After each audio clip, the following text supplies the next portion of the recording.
afternoon. Happy Tuesday afternoon, as a matter of fact. Welcome to T3, where we come to you every Tuesday and tell you a little bit about tools, tips, and techniques, and more tools and different tips and all the things that make up T3. I am Kim Kesty, Creative Director here at Fun Stampers Journey and Spellbinders. So happy to have you. So today we're going to talk about actually a really simple technique. It's nothing super crazy difficult today. I thought, you know what, I'll just share with you a fun, quick technique that's you can easily copy and have great success with. So I'm going to talk about an embossing technique that we have with one of our brand new folders. Let's take a look. This brand new folder is called Sunshine and Rainbows, and that's exactly what it's all about. So much fun. Has all the darling different sun paths and stars and raindrops and of course the rainbows. So great. So I already have a piece of whipped cream cardstock in here that I did emboss. So it's just the normal sandwich of running it through the machine. And as you can see that it's trimmed slightly smaller than my card front. I pre-trimmed it so it's going to have a nice little mat on it when I'm all done with it. But super cool, really nice heavy embossing on this folder. I just love it. So awesome. So today, in order to color this guy, I'm going to bring in our pan pastels. Those of you who maybe participated in our launch party we had a little while ago saw some different techniques with pan pastels that were, I would say, quite involved, somewhat involved. This guy is going to be so easy that anyone could do it. I'm just going to grab, this is the Party Pop palette of pan pastels. That means it has all of our bright colors in it, and also black and white, which you can use for blending, which is why I love this palette. Never mind that I love all the bright colors. So I'm just going to grab 3 of my favorites right here, and this is going to be a great combo: Candy Apple, Citrus Cooler, and Lemon Drop. And then I also have my soft tools, which, in case you don't know, they come with your palette, and they're a really special variety of sponge. They have a certain special density. It's a very unique tool that comes with your set, and that's exactly what you want to use with it. It's the best tool to use with your pan pastels.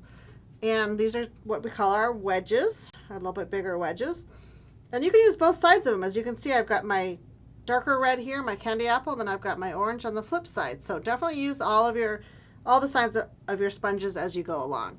And you can also wash these with soap and water. So if they get super full of colors and maybe they get all mixed up, just go ahead and throw them in the warm soapy water. I should say maybe not hot, but warm soapy water, and they will just wash right up.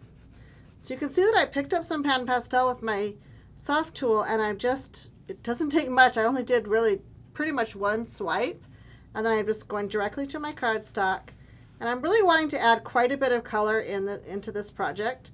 So I'm just going to town, and I'll pick up some more and come back and forth, and I'll even come back later and do a little bit more blending and really get into all these little cracks and crevices.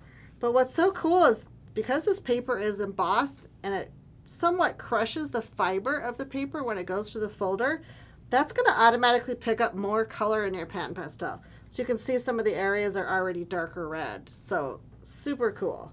You could, in fact, do your whole folder with just one color, but you know, why not have fun and go with multiple colors? So now I'm going to flip over to my Citrus Cooler and come in, and you notice I'm also going at a diagonal. That just gives really nice motion to my card. You could do horizontal stripes, of course. You could really do, you know, anything you want, vertical stripes or whatever. You also could come in with multiple colors. I'm only using 3 right now because it gives me the best chance to show you how these blend so beautifully. But you could come in with all your different colors. You could do a whole rainbow right on this folder too, and that would be really fabulous also. So now I'm coming in with my last color, and this is my Lemon Drop. And again, just coming in with some nice color. The Lemon Drop is, of course, the lightest. So I'm going to pick up some more and just really get in there. Okay, so now that I've got basically my folder covered, you'll notice that there's still some lines here where the colors are meeting each other. So now's where my extra tip comes in as far as blending. Now, a lot of you might be shy to use your pan pastels and be worried about mixing colors. But it's got such a great pigment to it that you don't really have to worry about it. I could go from red, and I'll drop a little bit on my palette, and I can go straight into my orange palette. And it might leave a tiny bit of dust right there, but as I go ahead and pick some up, and then of course use it with my orange end, you can see that it's going to come clean right away off of it. If there's a little bit of dust, you can tap it off. So what I'm doing is I'm picking up orange and red and I'm mixing it together on my paper. So I'm just pretending this is like a little palette. You could use a nonstick surface if you want, and that would even pick up better color, but your regular paper is just fine. So now I've got a nice blend of both colors, and I'm going to come in right between these two and just kind of, again, really work it in. I'm pressing somewhat firmly with my sponge and coming in and just going with that color. That's the perfect blend, and look how different that line looks compared to this line right here. So here you have the blended line, gorgeous, and then the one that's still pretty stark. So I'm going to come in and grab some more yellow, make a new little spot on my palette here, and then grab some orange. So those are the two colors I'm bringing together. And when you just mix them on your palette, you have that really nice blend of both colors. And again, kind of come in right with a seam, working that color in together. And then you have what is a really, really pretty blend. Now, I notice that this is really light right now, so I'm going to come back in with my yellow, and that is one of the joys of pan pastel. You really cannot go wrong with these guys. You blend them and you blend them, you let them sit for a while, then you can add more colors and layer them right on top. I love it. So I want to make sure my lemon drop really stands out. So again, I'm rubbing it and kind of bringing it back a little more boldly into this corner. Okay, I'm happy with that. And I'm going to come back in with my red because I still feel like there's a little bit of white showing here.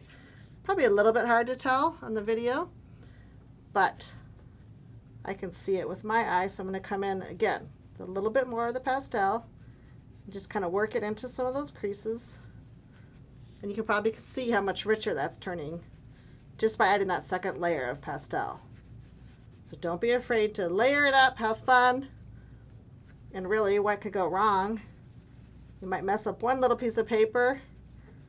I know you guys have lots of whipped cream cardstock handy. Okay, so let me flip it around, see if I'm happy with it. It's feeling pretty good now. What do you think, guys? Like getting some comments? Oh, Helen says, love my pan pastels. Yay, Helen. Okay, so I am pretty happy with that. I'm going to go ahead and move these guys over and just tear this sheet away just so you can get a really clear view. Now these guys are so easy. It looks like I probably spent, I don't know, 30 minutes or more blending, and definitely if I was using ink, this would take a long time to do all this amount of blending. So that is what's so fantastic about the pan pastels. Swipe, swipe, swipe, come back with a second layer, do a little bit of blending, and it looks like you spent hours, but it's absolutely gorgeous. Okay, so to finish this project, it really doesn't need much besides a mat and a little sentiment, so I went ahead and grabbed one of my favorite brand new sets here that we launched for Fun Stampers Journey, and it's called the Letterboard Minis. I think this is going to be one of our really good sellers. It not only has great sentiments all the way around, and tons of them, by the way, 15 different stamps on here, but there's so many ways that you can mix and match this guy. So you can use You Make Me Happy, you can do Celebrate Every Day, you can do Smile, so you could just mix and match all the different sentiments. So super fun. So for this card I did with many thanks. So I thought a thank you card would be super fun. And then for being there, I added, just to add that fun little modifier onto my sentiment, just makes it that much stronger. And this guy I thought, keep it pretty simple, keep it black and white, layer them on here. I did do something fun with our little mini stapler. And you've probably seen me do similar things in the past, but a lot of times I will go ahead and put my sentiment coming off from the left side of the card, but this time I thought it would be fun to do it on the right side. So I'm just going to fold that cardstock under just a little bit. Then I'm going to go ahead and do a mini staple, and that's just going to hold that little fold shut right there.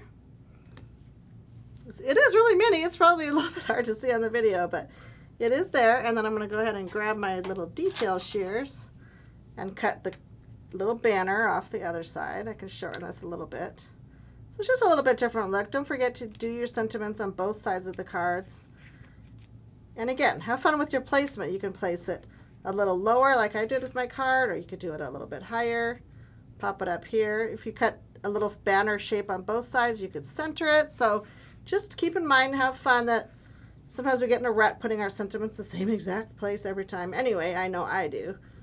So I thought that would be fun. And for this fun rainbow, Sunshine and Rainbows card, I thought, what could be better than adding some of these gorgeous rainbow drops? So I'll go ahead and open them up. And if you have not seen our rainbow drops, check out how gorgeous and glittery these are. Are these just not the funnest things? They're so sparkly, and there's tons of rainbow drops in here. So I went ahead and just picked one of each of the colors that I'm using. So one kind of yellow lemony one. We got a little tiny orange one maybe. And then one of the bigger. So they come in 3 sizes. These are all 3 sizes that all the colors come in. So again, using my same 3 colors that I did in my card.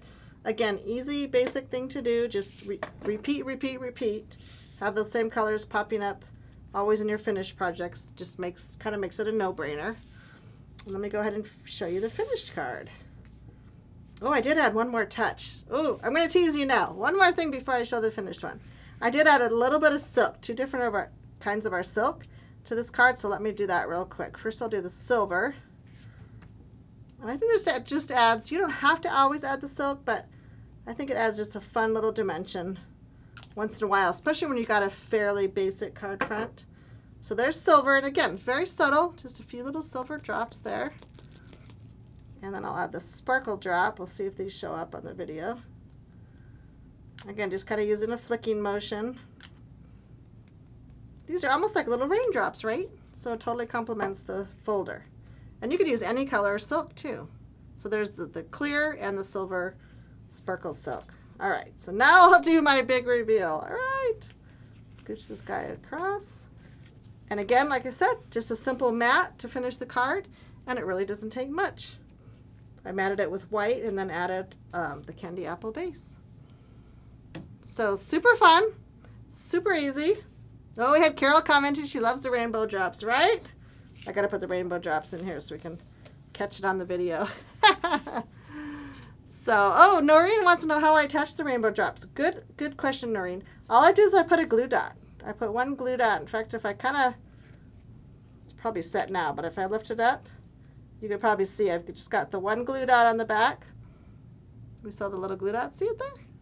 Wow, Roy, that's a good close-up video. That's what I'm talking about right there.